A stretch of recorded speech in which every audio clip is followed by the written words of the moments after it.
अस्सलाम वालेकुम। आजकल एक मसला बहुत ज़्यादा देखने में आ रहा है, वो मसला क्या है?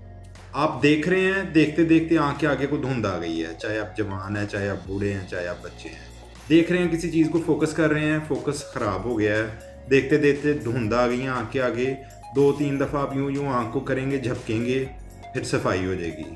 ये हर वक़्त नहीं रहता, ये किसी-किसी वक़्त होता है। और ये कौन से लोगों को हो रहा है? या इसमें कोई परेशानी की बात तो नहीं? इसमें परेशानी की बात बिल्कुल नहीं है, ये उन लोगों को हो रहा है जो पानी कम पी रहे हैं। ये बेसिकली आँखों की ड्राइनेस है। जब आपकी आँखें ड्राई हो जाती हैं, आपकी आँख के आगे धुंध आना शुरू हो जाती है। दूर से ब्लरिंग होना शुरू हो जाती है, ब्लर चेहरे नज़र आते हैं, साफ-सुथरे चेहरे नज़र नहीं आते। जो ही 2-3 दफ़ा आप अपनी पलकों को यूँ करके झपकते हैं, फिर वो ड्राइनेस कम हो जाती है, वो जो ब्लरनेस है वो ख़त्म हो जाती है, धुंधलाहट कम हो जाती है। ये निशानी है आपकी ड्राइनेस की, आपकी आँख की खुश्की की।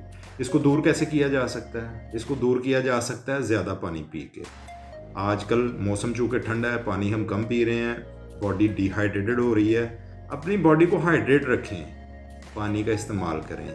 बहुत शुक्रिया, अपना ख़्याल रखें। अस्सलाम वालेकुम।